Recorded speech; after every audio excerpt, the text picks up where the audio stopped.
বিশ্বনবী বলেছেন দুইটা সূরা কবরের ভিতরে ফেরেশতাদের সাথে ঝগড়া করবে আযাব যাতে দিতে না পারে। একটা হলো সূরাতুল বাকারা আর একটা হলো সূরাতুল মুলক। কিয়ামতের ময়দানে তিনটা জিনিস আপনার পক্ষ নিয়ে আল্লাহর সাথে তর্ক করবে, ততক্ষণ আপনাকে আল্লাহ জান্নাতি বলবে না যতক্ষণ। সুবহানাল্লাহ বাজ্যে কয়টা জিনিস? কয়টা? এক নাম্বার, আল্লাহ রাসূল বলেছেন যারা রাতের বেলা ঘুমের আগে সূরাতুল মুলক তেলাওয়াত করবে, কিয়ামতের ময়দানে এই সূরাটা আল্লাহর সাথে ওই ব্যক্তির পক্ষ হইয়া কথা বলবে ততক্ষণ আল্লাহ তার বান্দাকে জান্নাত দিবে না যতক্ষণ। দুই নাম্বারে যাদের নাবালক বাচ্চা মারা যায়, অ্যাডাল্ট হওয়ার আগে শিশু বাচ্চা নাবালক বাচ্চা যাদের মারা যায়, কিয়ামতের ময়দানে এই বাচ্চাগুলো আল্লাহর আরশে আজিমের সামনে দাঁড়াবে, দাঁড়ায় বলবে আল্লাহ আমার আব্বা আম্মার খেদমত আমি করতে পারি নাই, আব্বার আম্মার চেহারা দেখে আমি তৃপ্তি পাই নাই, আজকে আমার আব্বা আম্মাকে জান্নাতে দিয়ে দাও আমি যাতে আমার আব্বা আম্মার খেদমত করতে পারি। একবার আরশে আজিমের কাছে যাবে, আবার পিছাবে, আবার আগাবে, আবার পিছাবে, এক পর্যায়ে আল্লাহ বলবেন যা তুই তোর আব্বা আম্মাকে নিয়ে জান্নাতে চলে যা।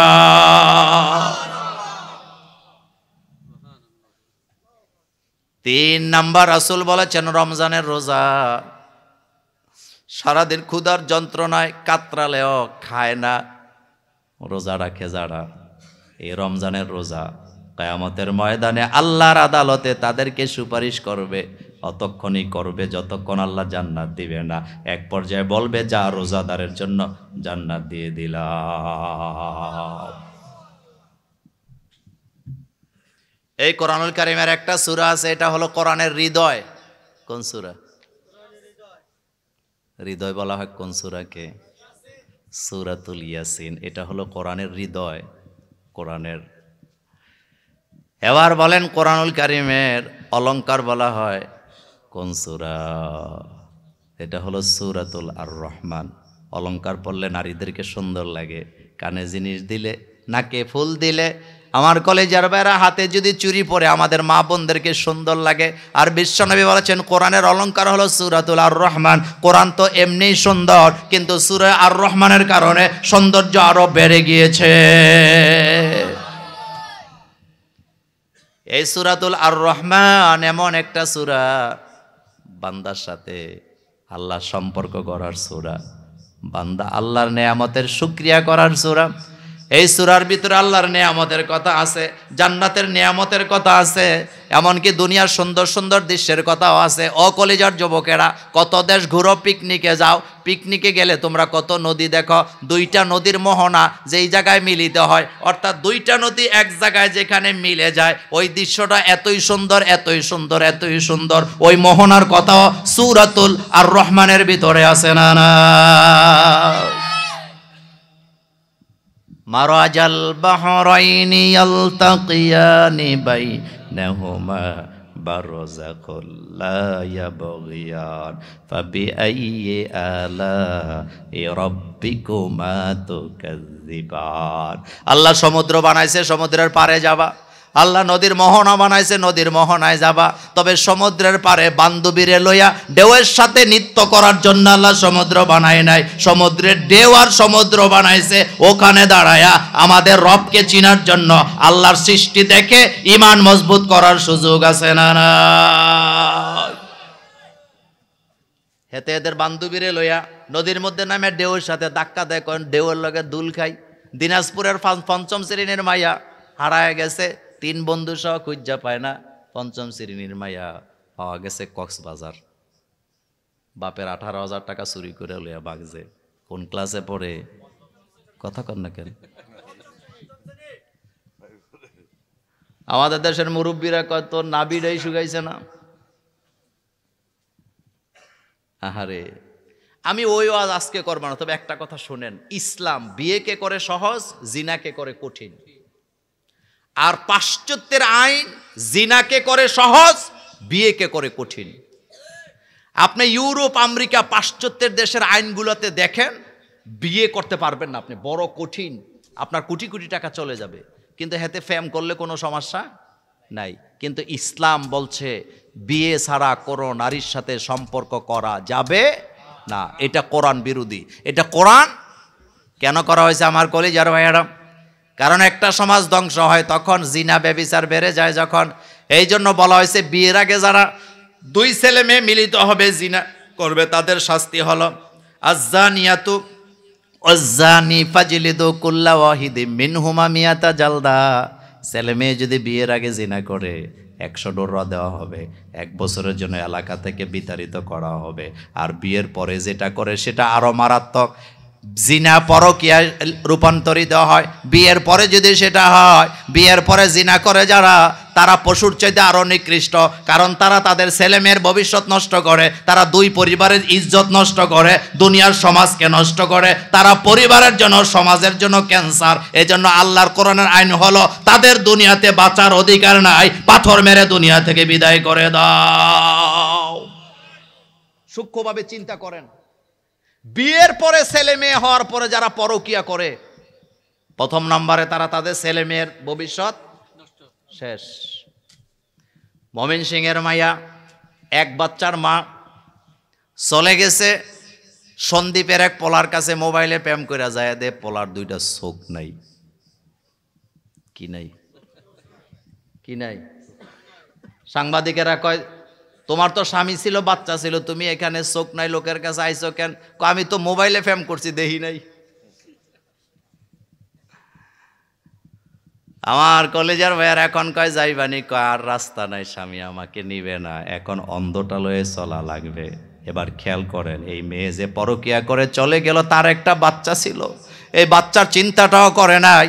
কারণ একটা 3 বাচ্চার মা যখন পরকীয়ায় লিপ্ত হয় এতটাই পশু হয়ে যায়, এতটাই পশু হয়ে যায়, দুধের বাচ্চাগুলাকে পর্যন্ত ফালায় দিয়া আরেক পুরুষের সাথে বাইগা যায়। আবার কোন পুরুষ যখন পরকীয়ায় লিপ্ত হয়, ছেলে মেয়ে লেখাপড়ার খরচ না দিয়া বান্ধবীরে লইয়া হোটেলে হোটেলে ঘুরে, এমন ডাকাইত আছে না?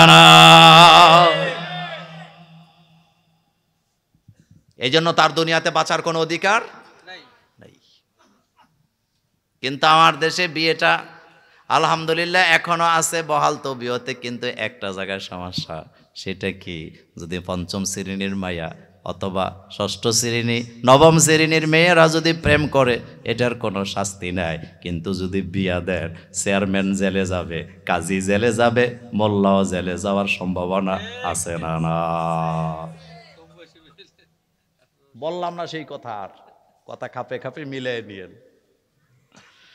আমার কলিজার ভাইয়েরা। তাহলে আমাদের জন্য সূরাতুল আর রহমান হলো কোরআনের অলংকার। আজকে আমরা 4টা আয়াত থেকে আলোচনা করব ইনশাআল্লাহ। আরেকবার পড়ার দরকার আছে না নাই? পড়েন। আর রহমান, সবাই।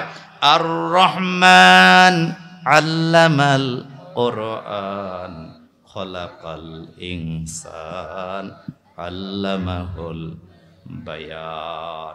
আল্লাহ প্রথম কথাটাই বলছে আর রহমান, অতীব দয়ালু যিনি, দয়া করেন কে? আল্লাহ কত দয়ালু, আমাদেরকে চতুর্পাশটা রহমত দিয়ে ভর্তি করে রেখেছেন। 5টা রহমতের কথা বলবো আজকে আমার কলেজের ভাইয়েরা। কোটি কোটি রহমত আল্লাহ আমাদেরকে দিছে। তার ভিতরে 1 নাম্বার রহমত হলো আল্লাহ আমাদেরকে হেদায়েত দিয়ে মুসলমান বানাইছেন, মোমেন বানাইছেন। আমাদেরকে আল্লাহ ইচ্ছা করে মুসলমানের ঘরে পাঠাইয়া শেষ নবীর উম্মত করে দুনিয়াতে পাঠাইছে। এই জায়গায় আল্লাহর রহমত আছে না নাই? হেদায়েত এমন এক অমূল্য সম্পদ। আহারে, আপনি যদি হিন্দুর ঘরে হইতেন বুঝতেন মুসলমান হওয়া কত কঠিন। আমরা যারা মুসলমানের ঘরে হইছি অটোমেটিক মুসলমান, মুসলমানই করাইলেই মুসলমান। অথচ হিন্দুর ঘরে যদি আপনি জন্ম নিতেন, ঈমান আনতে গেলে কতটা সংগ্রাম আপনাকে করা লাগতো। এই পৃথিবীর হাজার হাজার নরনারীরা, ছেলে মেয়েরা শুধুমাত্র ঈমান আনার কারণে নিজের বাপ মার ঘর থেকে, সম্পদ থেকে বিতাড়িত হয়েছে। হাজার হাজার মুসলমান আছে না নাই? তারপরও মুসলমানের সংখ্যা বাড়ে না কমে? আমি আপনাদেরকে একটা তথ্য দেই। সৌদি গভর্নমেন্ট 2023 সালের ডিসেম্বরের প্রথম সপ্তাহে একটা গেজেট প্রকাশ করেছে সরকার। তারা বলেছেন সৌদি আরবে 2 প্রকার লোকেরা যায়। এক প্রকার হলো মুসলমানেরা, বিশ্বনবীর আশেকেরা, আল্লাহর আশেকেরা। তারা যায় হজ করতে, উমরা করতে, তারা মক্কা মদিনায় যায়। কিন্তু অমুসলিমেরাও সৌদি আরবে যায়। সৌদি আরব ধনী দেশ, সুন্দর দেশ, অমুসলিমরা যায়, তবে মক্কা মদিনায় যাওয়ার কোনো তাদের পারমিশন নাই। এরপরও মজার কথা শোনেন, Europe, America, German, Japan, France, Portugal, Brazil, Argentina, এশিয়ার বিভিন্ন দেশ থেকে সৌদি আরবে 2023 সালের জানুয়ারির 1 তারিখ থেকে নিয়ে 2023 সালের নভেম্বরের 30 তারিখ এই 11 মাস অমুসলিমরা ঘুরতে যাইয়া মুসলমানদের আচার আচরণ দেখে, মসজিদ দেখে, কোরআনের তেলাওয়াত দেখে, মুসলিম পারিবারিক বন্ধনগুলা দেখে, মুসলিম নারীদের শালীন পোশাক দেখে এই 11 মাসে সৌদি আরবে সরকারের খাতায় নিবন্ধিত মুসলমান হয়েছে সংখ্যাটা হলো 56,561 জন। তাহলে বাড়ে না কমে? বাড়ে না কমে? আল্লাহ আমাদের প্রতি দয়া করছে। আমি 5টার কথা বলি। 1 নম্বরে আল্লাহ আমাদেরকে হেদায়েত দিয়েছেন। বিশ্বনবীর চাচার কপালে হেদায়েত নাই, যার কারণে জাহান্নামের ঘোষণা আছে না নাই। 2 নম্বরে আল্লাহ আমাদেরকে রহম করেছেন, বিশ্বনবীর উম্মত করেছেন, শেষ নবীর উম্মত করেছেন। এই পৃথিবীতে অনেক নবীরাই মুহাম্মদ সাল্লাল্লাহু আলাইহি ওয়াসাল্লামের উম্মত হওয়ার জন্য আল্লাহর কাছে দোয়া করছে, আর আল্লাহ ইচ্ছা করে আমাকে আপনাকে মুহাম্মদ সাল্লাল্লাহু আলাইহি ওয়াসাল্লামের যোগে পাঠাইছেন। এই জায়গায় আল্লাহর দোয়া আছে না নাই? 3 নাম্বার দয়া, আল্লাহ আমাদেরকে 2টা নেয়ামত দান করছে। একটা হলো মা, আরেকটা হলো বাবা। এটা যে কত বড় রহমত একটু আগে বলে গেল। মা বাপ ছাড়া দুনিয়াতে আপনাকে এত সুন্দর করে খোঁজ নেওয়ার কেউ নাই। তবে আজকে মা বাপের ওয়াজ করবো না, একটা হাদিস বলে দিয়ে যাই বুখারী থেকে। রাসূলুল্লাহ সাল্লাল্লাহু আলাইহি সাল্লাম বলেছেন, মা বাপের দোয়াটা যেমন ডাইরেক্ট কবুল হয়, বদদোয়াটাও ডাইরেক্ট কবুল হয়। ও যুবক, তুই তোর বন্ধুদেরকে নিয়ে ঘোরাস, তুই তোর বান্ধবীদেরকে নিয়ে ঘোরাস, মা বাপকে সময় দেওয়ার সময় নাই। অথচ আল্লাহর নবী বুখারীর হাদিসে হযরত আবু হুরায়রা রাদিয়াল্লাহু তাআলা আনহু হাদিস বর্ণনা করেছেন। তিনি বলেন, বনী ইসরায়েলের একজন লোক আল্লাহর ওলি হওয়ার পরেও মায়ের বদদোয়া থেকে নিজেকে বাঁচাতে পারে না। খুবই গুরুত্বপূর্ণ হাদিস, একটু খেয়াল করেন। আবু হুরায়রা রাদিয়াল্লাহু তাআলা আনহু থেকে হাদিস বর্ণিত, তিনি বলেন রাসূল করিম সাল্লাল্লাহু আলাইহি সাল্লাম বলেছেন, বনী ইসরায়েলের একজন আল্লাহর ওলি, তিনি আল্লাহর ওলি হওয়ার পরেও মায়ের বদদোয়া থেকে বাঁচতে পারে নাই। কি সে হাদিস শোনেন। আল্লাহর নবী বলেন, বনী ইসরায়েলের একজন আল্লাহর ওলি ছিল, নাম ছিল তার জুরাইজ। তার মা তাকে ডাকতেছে, ক্বালাত ইয়া জুরাইজ, মহিলা ডাক দিছে, ও জুরাইজ। এবার জুরাইজ ওই অবস্থায় নামাজ পড়তেছিল। জুরাইজ এখন বলতেছে, আল্লাহুম্মা উম্মি ও সলাতি, আল্লাহুম্মা উম্মি ওয়া সলাতি। আল্লাহ, একদিকে আমার নামাজ, আরেকদিকে আমার মা, আমি এখন কোন দিকে যাব? ও কলিজার যুবকেরা, তোর বাপ বলছে এই কাজটা কর, তোর মা বলছে এই কাজটা কর, তোর বন্ধু ফোন দিছে আয় অমুক জায়গায় আড্ডা মারতে যাব, তুই মা বাপারে পাত্তা না দিয়া হুন্ডায় বৈশা বন্ধুকে নিয়ে আড্ডা মারতে চলে যায়, খারাপ জায়গায় চলে যায়। এমন যুবক আছে না না? বাপ মা ডাক দেয়, হাতে পাত্তা দেয় না। এরকম তো আমাদের এই এলাকায় নাই। বাপ মা আগে না বন্ধু বান্ধব আগে? কে কে খেয়াল করো। নামাজ পড়তেছে জুরাইজ, মা বলতেছে ইয়া জুরাইজ, জুরাইজ বলতেছে আল্লাহুম্মা উম্মি ওয়া সলাতি। আল্লাহ, একদিকে আমার মা, আরেকদিকে আমার নামাজ, আমি কোন দিকে যাব? আবার ডাক দিছে ইয়া জুরাইজ, একই কথা আল্লাহুম্মা উম্মি ওয়া সলাতি। আবার ডাক দিছে ইয়া জুরাইজ, আবার একই কথা আল্লাহুম্মা উম্মি ওয়া সলাতি। আল্লাহ, আমি তো নামাজ পড়তেছি, আমার মা ডাকতেছে, আমি কোন দিকে যাব? 3 বার যখন যায় নাই, জুরাইজের মা আকাশের দিকে তাকায় বলেন, আল্লাহ, আমি জুরাইজকে ডাকলাম, 3 বারে ডাকে সাড়া দেয় নাই, তুমি জুরাইজকে বেশ্যা মহিলার ফাঁদে না ফালায়া মৃত্যু দিও না। অনেক সময় আমাদের মা বাপেরা বলে ফেলে, তোরে আল্লাহ খাক, তোরে রাস্তায় খাক, বলে কি না? খবরদার বলবেন না। আপনার দোয়াটা যেমন কবুল, আপনার বদদোয়াটাও কি? জুরাইজ আল্লাহর ওলি মানুষ, মা বলতেছে আল্লাহ, খারাপ মহিলার ফান্দে না ফালাইয়া মৃত্যু দিও না। কত বড় মারাত্মক বদদোয়া। মা চলে গেছে দুনিয়া থেকে। কিছুদিন যাওয়ার পর ওই এলাকার একজন রাখাল মেয়ে গর্ভবতী হয়েছে, একটা ছেলে সন্তানের জন্ম দিছে। এলাকার চেয়ারম্যান মেম্বার সর্দারেরা যায় মেয়েকে ধরছে। এই বাচ্চার বাপকে, তোর তো বিয়েই হয় নাই, বাচ্চা হইলো কেমনে? এখন মেয়ে মনে মনে চিন্তা করতেছে, আমি যদি এলাকার কোনো নেতা খেতার নাম বলি আমার পিঠের চামড়া থাকবে না, তো সবচেয়ে নিরীহ হলো মসজিদের ইমাম সাহেব।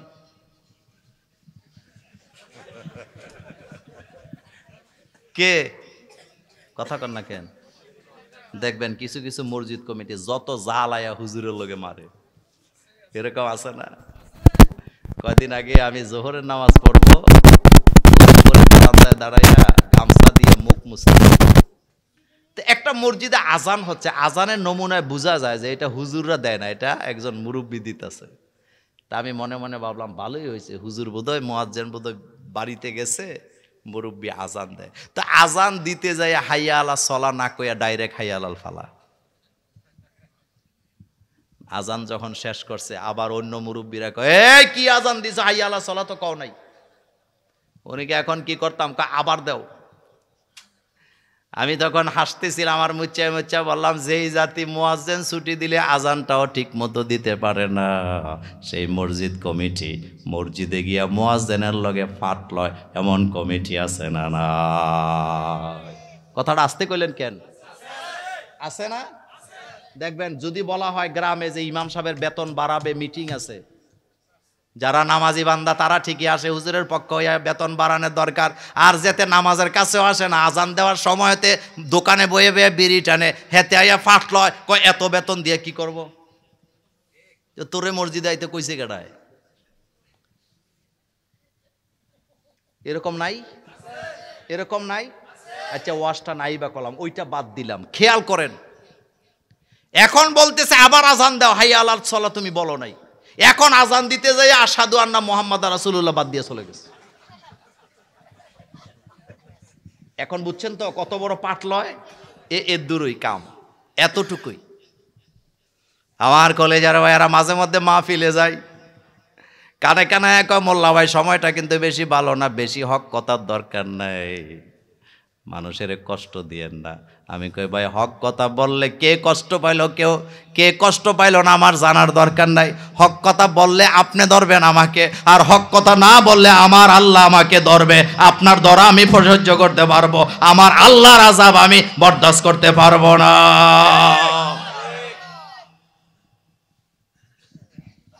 বহু বিচারক আছে, এলাকায় বিচার করে, বিচারে গিয়া হক কথা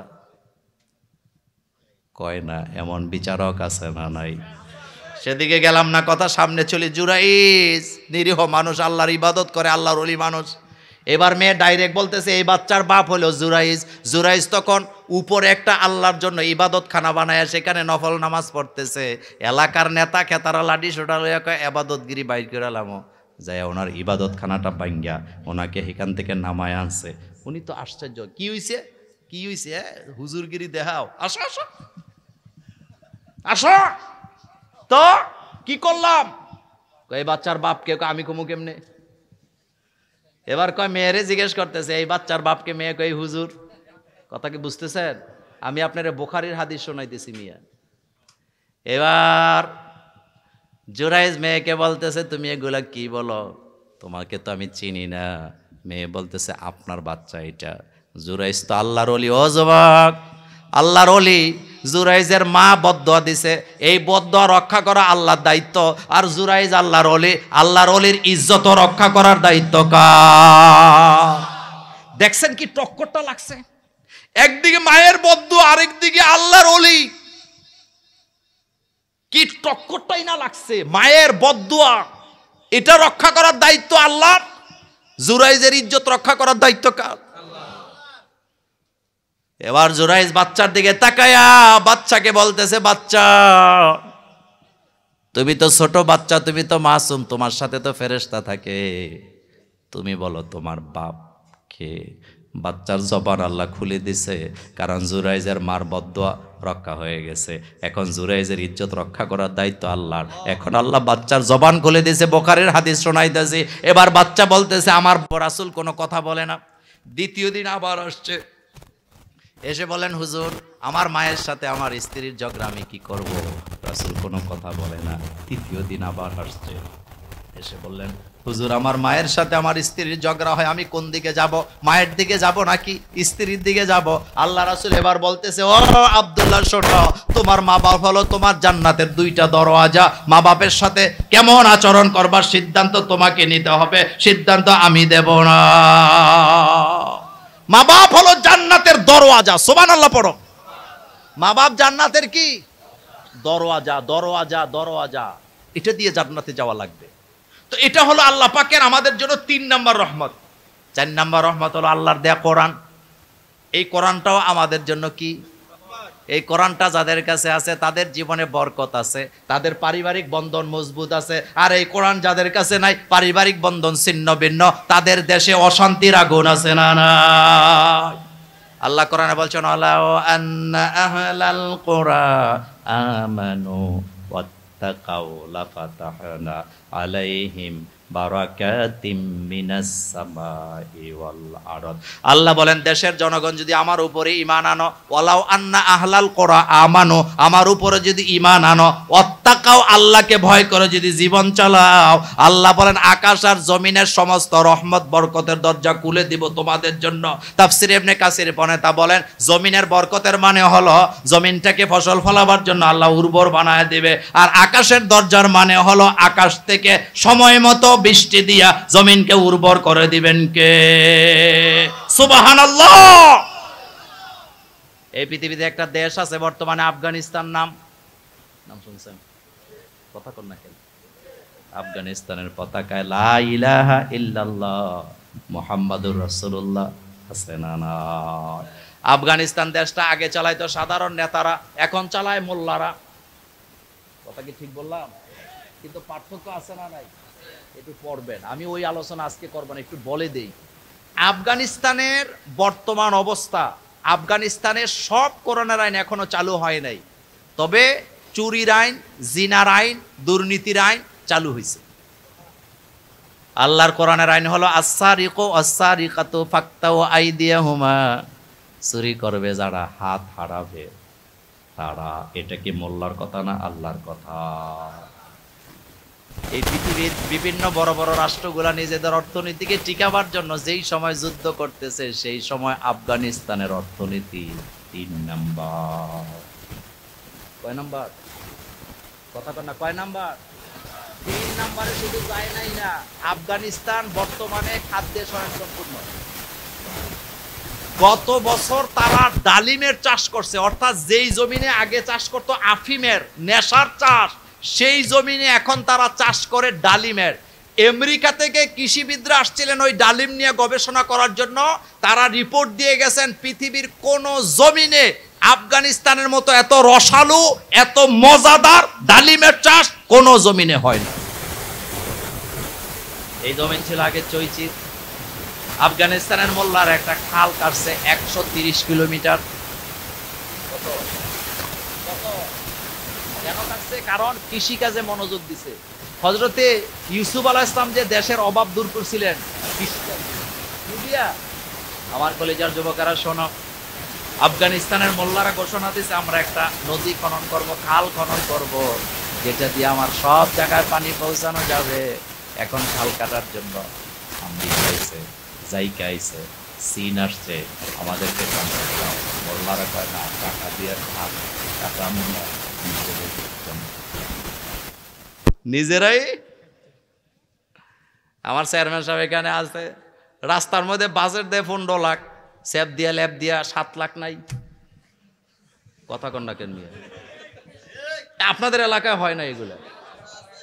হ্যাঁ, তবে হ্যাঁ, কিন্তু আফগানিস্তানের অবস্থা কি জানেন? মোল্লারা কইছে না টাকা দিয়ে খাল কাটবো না। তো কাটবা কেমনে?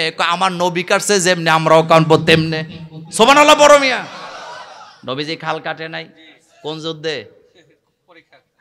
আমার কলেজার ভাইরা, খন্দকের যুদ্ধে বিশ্ব নবী খাল কাটবেন রাতের বেলা।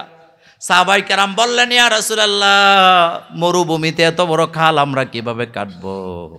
নবীজি বললেন তুমি 10 হাত, তুমি 10 হাত, তুমি 10 হাত, তুমি 10 হাত, তুমি 10, তুমি 10, তুমি 10। এখন আপনাদের কাছে জানতে চাই, এক একজনে যদি 10 হাত করে খাল কাটে, তাইলে 10 জনে কাটলে কয় হাত? কথা কয় না কেন? কয় হাত?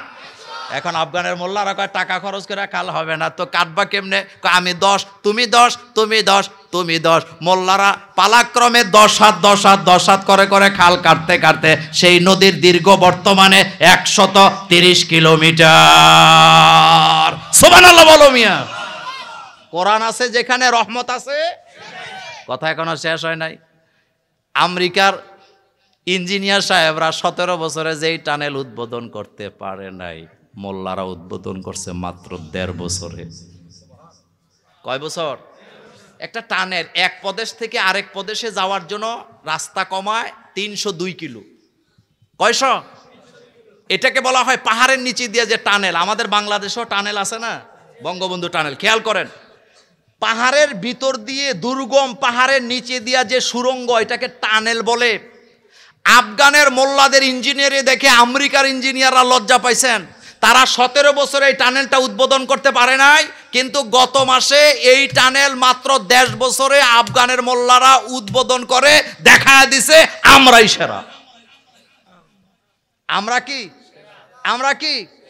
আমার কলেজের বাইরে, কোরআন হলো আমাদের জন্য রহমত। এই কথাটা আল্লাহ বলছে, সব জায়গায় যদি কোরআনকে পড়াতে পারো, কোরআনের শিক্ষা দিতে পারো, তাহলে অগ্রগতি বাড়বে না, কমবে। আমার কলেজের ভাইয়েরা, আমাদের জন্য আরো অনেক রহমত আছে। সামনের দিকে যেতে যাই, সে আল্লাহ পাক বলছেন আর রহমান, আমি দয়ালু। আল্লাহ কোরআন, আমি তোমাদেরকে কোরআন শিক্ষা দিয়েছি। কোরআন শিখাইছে কে? এই জায়গায় আমার একটা কথা আছে। আমাদের দেশের অনেকে মনে করে মোল্লারা কোরআন শিখায়, কিন্তু আল্লাহ বলে না, কোরআন মোল্লারা শিখায় না, কোরআন শিখায় কে? আচ্ছা বলেন তো, কোরআনের এই কথাগুলো মোল্লাদের না আল্লাহ? একটা কথাও কি মোল্লাদের আছে? একটাও না, একটা লফজও নেই। আমার নবীর কথাও কোরআনে নাই। নবী নিজের থেকে বানায়া একটা কথাও কোরআনে। মা ইয়ান্তিকু আনিল হাওয়া ইন হুয়া ইল্লা ওয়াহয়ু ইউহা।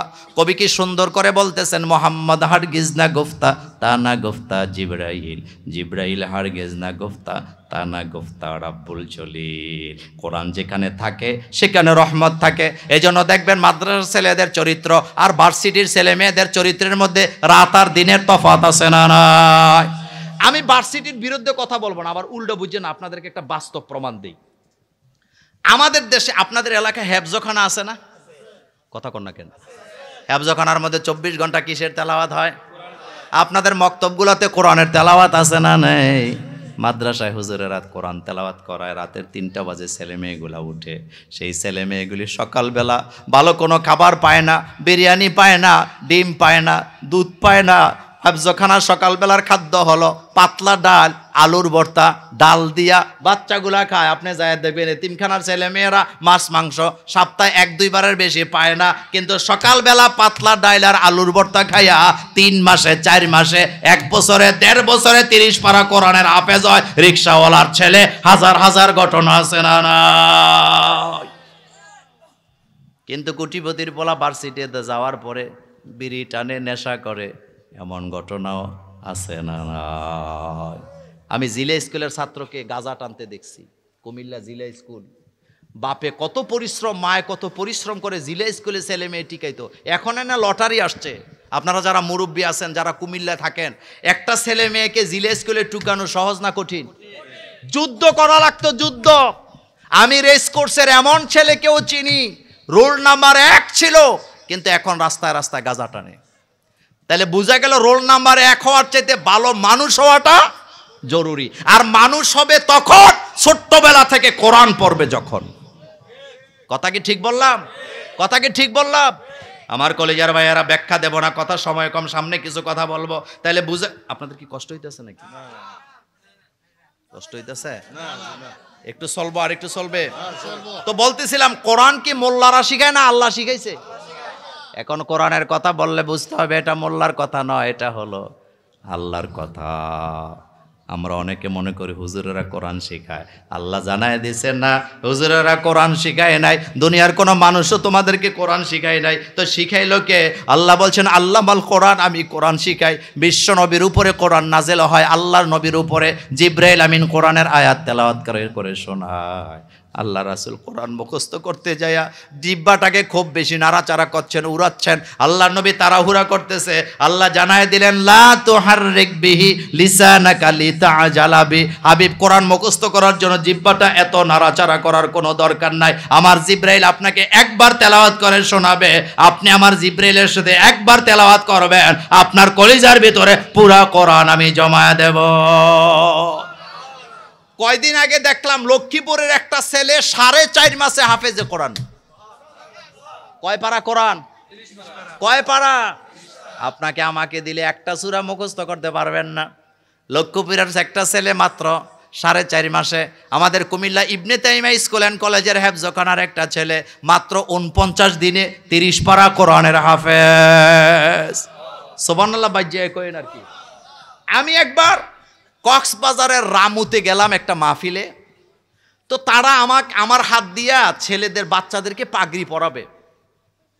বাচ্চাটা নিয়ে আসছে 6 বছরের একটা ছেলে বাচ্চা।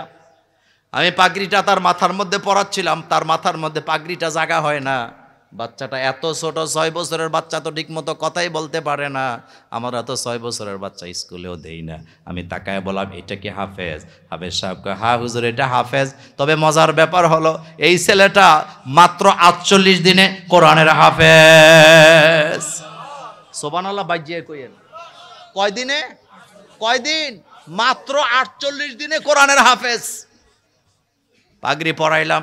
এখন নিয়ে এসে একটা মেয়ে, এই মেয়েটার বয়স 7 বছর, 1 বছরের বড়। মেয়ের হাতের মধ্যে হাত মৌজা, পায়ের মধ্যে পাও মৌজা, নেকাব পরে আছে। বললাম, মেয়েকে আনছেন কেন? কয়, মোল্লা ভাই ওই যে ছেলেরে পাগড়ি পরাইছেন ওর বয়স 6 আর এই মেয়ের বয়স 7, এই মেয়েটাও হাফেজে কোরআন, একই ভাই বোন, একই মায়ের পেটে জন্ম। জিজ্ঞেস করলাম, মেয়েটা হাফেজ হয়েছে কয় দিনে? কয় মাত্র 37 দিন। কয় দিন? আপনি 37 দিনে খতমও দিতে পারবেন না, আর ও 37 দিনে কোরআন হেফজ করে ফেলেছে। নকল কুমার বিশ্বাস বাংলাদেশের একজন গায়ক, হোক সে হিন্দু, মুসলমানদের জন্য 13 কোটি টাকা খরচ করে একটা মসজিদ বানাইছে। কথা ওইটা আমি বলতে চাই নাই। আমি যেটা বলতে চাইলাম, সে একটা গান গাইছিল, আপনাদের মনে আছে? মনে আছে না? গানটা ছিল কি, এই পৃথিবীর যত কোরআন আছে সব কোরআন যদি তোমরা আগুন দিয়ে জ্বালায়া দাও, এরপরও পৃথিবী থেকে কোরআন হারায়া যাবে না। পত্রিকায় আসছে 2023 সালের রিপোর্টে পৃথিবীতে হাফেজে কোরআনের সংখ্যা আছে 6.5 কোটি। কয় কোটি? আপনাদের এলাকায় হিন্দু আছে না নাই? কালকে সকালে নাস্তার দাওয়াত দিয়ে বলবেন, আপনারা তো বাংলাদেশের হিন্দু, ভারতবর্ষ তো হিন্দু আছে, এই পৃথিবীর একজন ঠাকুরের নাম বলেন যিনি আপনাদের গীতা মুখস্থ পারে। আমি মোল্লা নাজিম বললাম, একজনও খুঁজে পাবেন না। আর পৃথিবীতে 200 কোটি মুসলমানের মধ্যে 6.5 কোটি হাফেজ। তাহলে কোরআনের মুজেজা এই জায়গায় আছে না? না।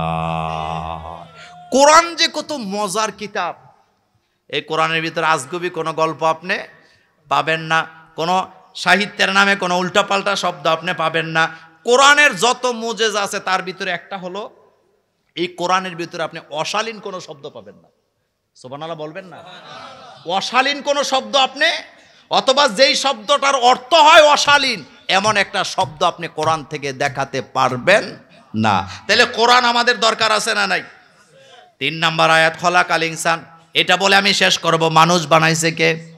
আরো জোরে কর না। মানুষ বানাইছে কে? এখন একটা মজার কথা বলি। আল্লাহ বলছে, ইয়া আইয়ুহান নাস ইন্না খলাকনাকুম মিন যাকারিন ওয়া উনসা ওয়া জাআলনাকুম শুউবান ওয়া কাবাইলা লিতাআরাফু।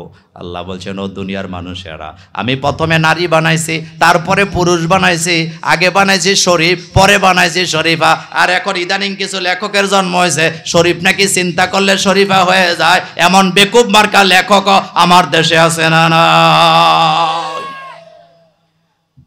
তোর মগজের মধ্যে ঈসার গু ঢুকছে বেটা। কিসের গু? আচ্ছা, এখন কোরআনের দিকে তাকান। আল্লাহ বলতেছে, ইয়া আইয়ুহান নাসুত্তাকু রাব্বাকুমুল্লাযী খালাকাকুম মিন নাফসিন ওয়াহিদা ওয়া খালাকা মিনহা যাওজাহা ওয়া বাসসা মিনহুমা রিজালান কাসীরা ওয়া নিসা।